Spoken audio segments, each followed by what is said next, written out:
لعنة الله لمن ادعى النبوة بعد. أما بعد فأعوذ بالله من الشيطان الرجيم. بسم الله الرحمن الرحيم. هل يستوي الذين يعلمون والذين لا يعلمون إنما يتذكر أولو الألباب.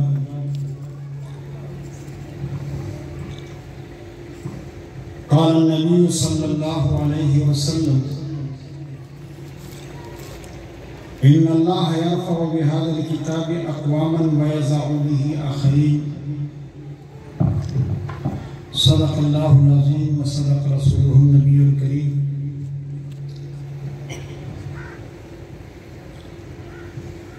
قابل سر افتخار والتعظيم علماء الكرام،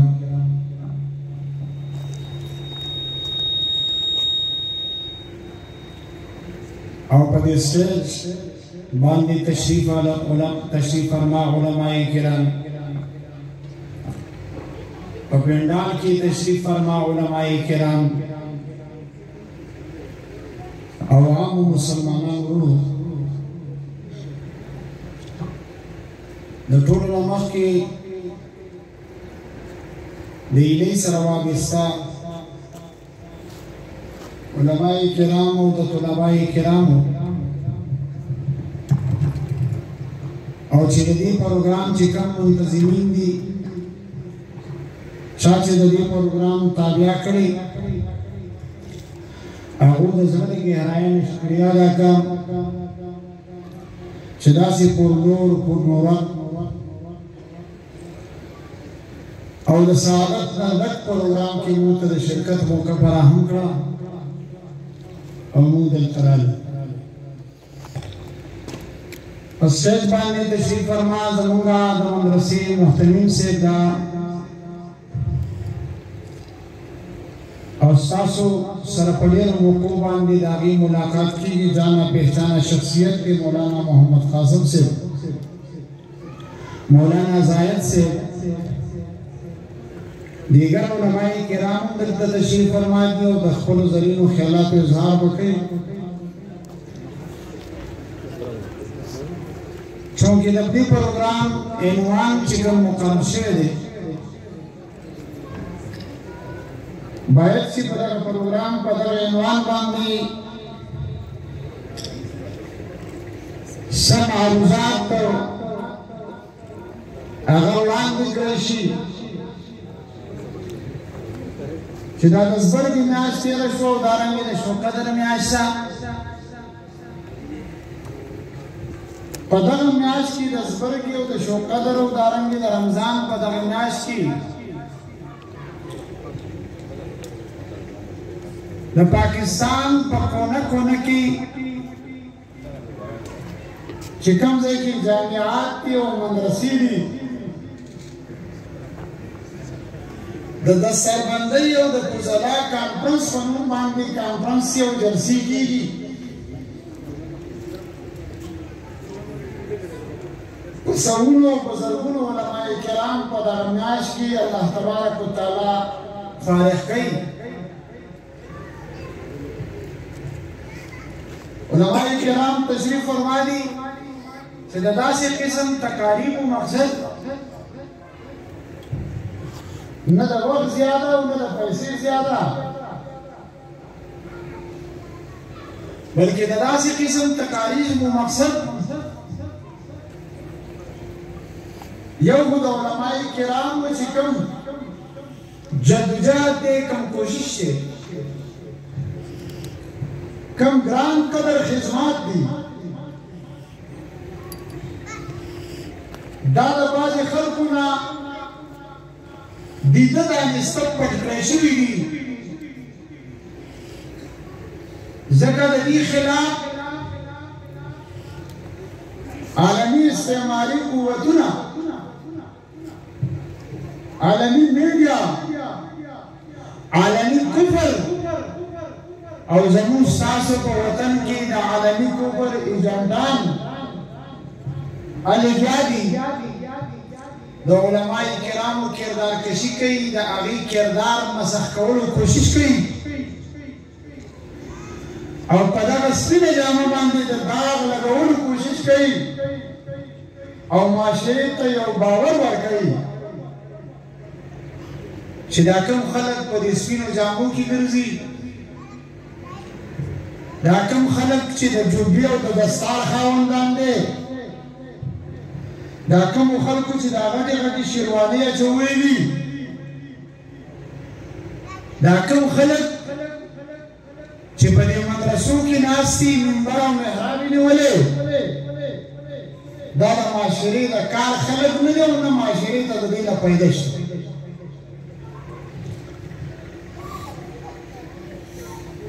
او بعضې ساده نور مسلمانان د دغې پروپاګانډې نه متاثر هم دي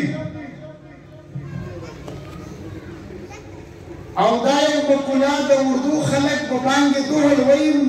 ملا کې دوړ مسجد تک دا سوچ خلکو له ورکوي چې ملا صرف او صرف دا دی چې دا به په جومات کې ګوشه نشین وي، د جومات یو ګوټ به یې نیولی، نور معاشرې ته د دې نه څه فایده نشته. نو علماء کرام په دغه ورځو کې د دغه تقاریب او انعقاد په دې بنیاد باندې کوي چې خلکو ته د خپل جدوجهد د خپل کوشش هغه خلکو ته وښیي چې علماء کرام په دغه جوماتونو کې چې ناست دي سخت خدمات ورکوي. نو چې کوم خلک دا خدمات حاصلوي او استفاده حاصلوي د هغو لپاره ترغیب باعث وي، د هغو لپاره د حوصله افزایۍ باعث وګرځي، او چې کوم خلک دا استفاده نه حاصلوي، فایده نه حاصلوي، د علماو نه کناره کش دي، روګردانه دي، بدګمانه دي، هغه خلکو ته دعوت فکر ورکوي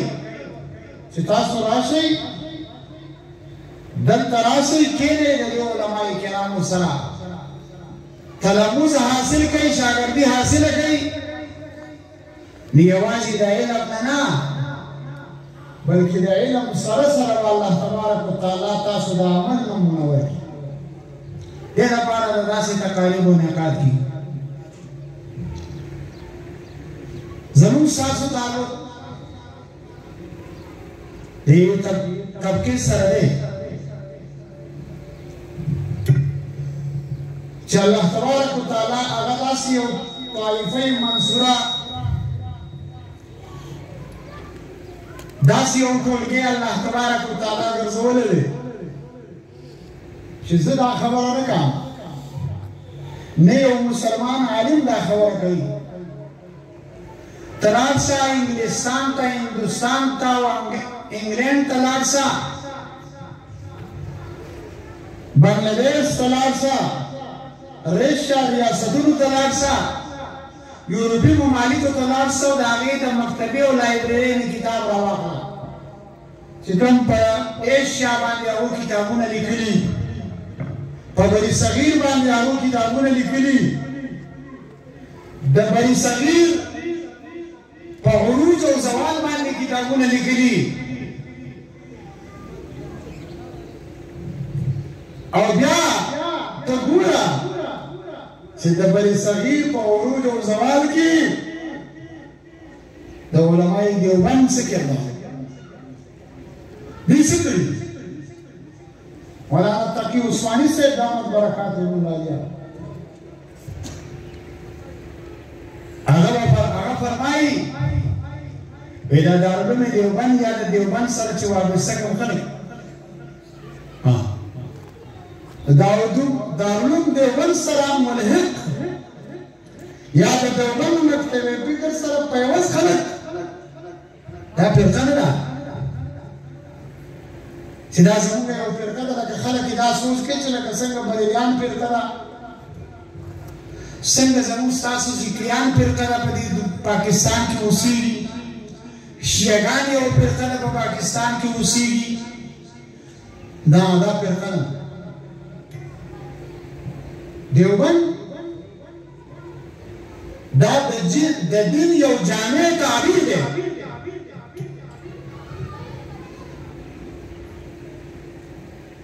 دا هغو عقیده د اهلسنت والجماعت عقیده د ځان د عقیدې نشته دیوبند،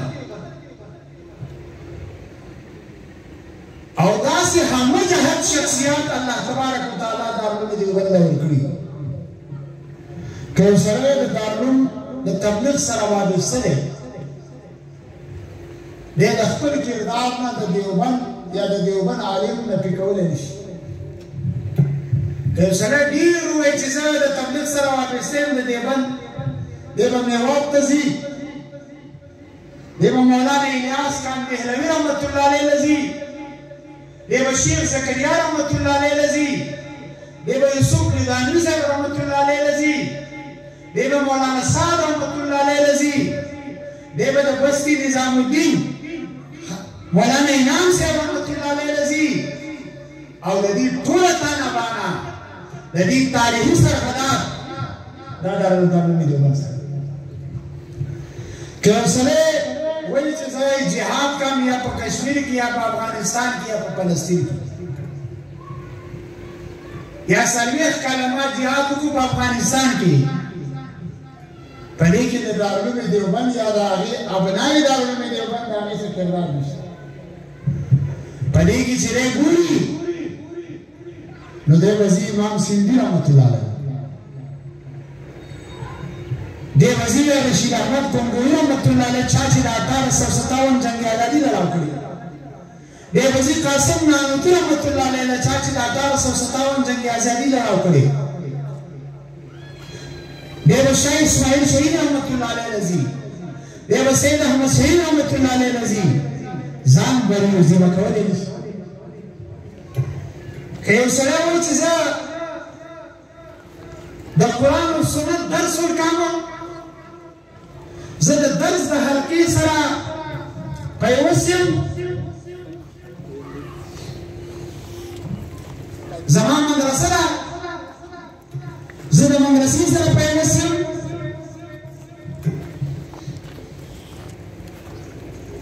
دی په دې کې هم ځان بریوزیمه کولی نشي د ابنای دارالعلوم دیوبند نه دی به شاه ورسا کشمیری رحمت الله علیه ته د شاګردۍ غونډې ماتوي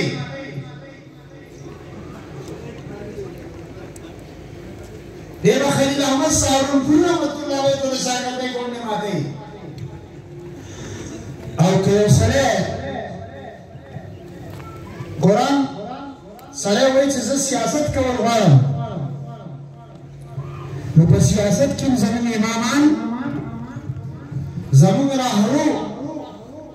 زمون رهبر و رهنما هغه الله تبارک وتعالی دارالعلوم دیوبند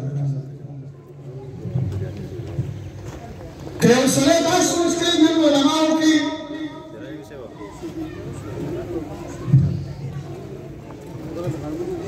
د یوې طبقې علما د بلې طبقې د علماو سره تعاون او مرسته جام نه کوي چې کومه پکاري که یو سړی خانقاه سره وابسته دی نو زموږ مشرانو به دا موږ ته وي په کتابونو کې هم لیکلي ده او زباني هم ویلي دي چې یو سړی به کار پی د دین په یوه شعبه کې کوي ځکه داسې هر پل مولا نشته امام شاه الله رحمت الله علیه وایي فرمایي چې هر سړی هر کار نشي کولی قل ما یوجد ذلک هر پل مولا هر سړی نشي که یو سړی د درس و تدریس سره وابستلی دی نو دی د درس و تدریس سره وابستی که یو سړی د تبلیغ سره وابستلی دی د تبلیغ سره وابستی که یو سړی د خانقاه سره وابستلی دی د خانقاه سره وابستی دی د سیاست سره وابستی خو زموږ مشرانو به دا خبره کوله لیکلي هم دا کړي هم چې د دې تمامو شعبههای زندګي چې ده د دې به د یو بل سره تعاون وي مرسته وي تعلق وي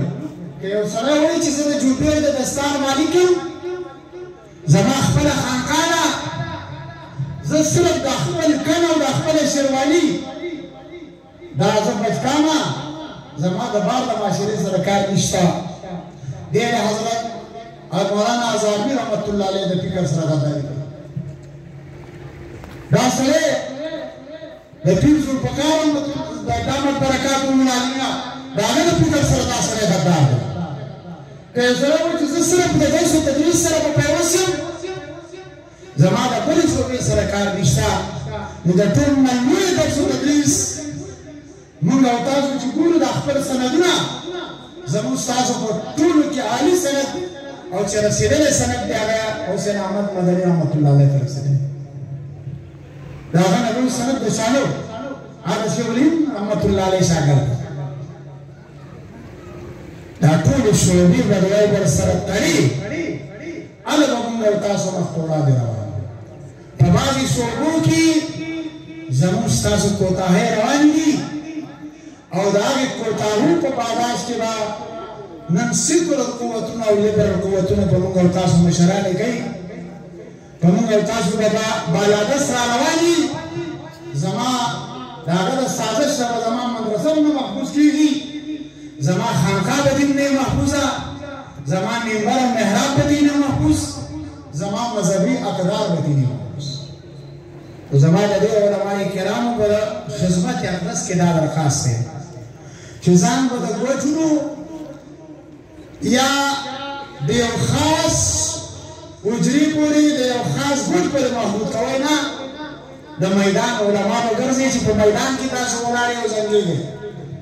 امام شاه ولی الله رحمت الله علیه زموږ ستاسو ټول امام دی هغه مسند الهند هغه ته ویل کېږي او دا واحد اعزاز په هندوستان او پاکستان په برصغیر کې دا امام شاه ولی الله رحمت الله علیه ته حاصل دی چې د ټولو نه مخکې ترجمه د قرآن کریم د فتح الرحمن په شکل کې امام شاه ولی الله کړی هغه څه وایي وایي د دین دوه څیزونه دي د دین بنیاد خلاصه دا دوه څیزونه دي یو ته اقترابات وایي یو ته ارتفاقات وایي او دا د فلسفي خبره ده تاسو په دې خبره پوهئ دا د یو بل سره لازم ملزوم دي اقتراب ویلی کېږي د الله تبارک وتعالی د نزدېکت ذرایع چې الله ته به نږدې کېږي څنګه ټولو پیغمبرانو د الله د نزدېکت ذرایع موږ تاسو ته ولیکل یا قوم اعبدوا الله ما لکم من اله غیر ټولو پیغمبرانو دغه خبره وه چې تاسو به الله ته نږدې کېږي څنګه هغه دی عبادت هغه دی عقیده او دویم شی چې دی هغه ارتفاقات ویل کېږي تعلق مع الناس د خلکو سره تعلق یا به هغه کې هغه تفصیل کړی تفصیل یې نه زموږ علماء کرام مشران راغلي دي چې د خلکو سره مو ستاسو تعلق څنګه دی نو په خلکو کې د ټولو نه مخکې خلک نږدې خلک او د سړي کلي کور دی خاندان نظام زندگی سمایی که خزه دا بچی دی مور بلار دی دا ارتفاق اول دی زمون او ستاسو سوچ کله چې عالم فارغ شي د روم سره د هغه سره یو تعلق سره د مور پلار سره یو تعلق دی باید چې د نورو خلکو نه د تعلق امتیازي اسنه چې دې منځونه کوي ذکر اذکار کوي علماو سره ناسته ولاړه کوي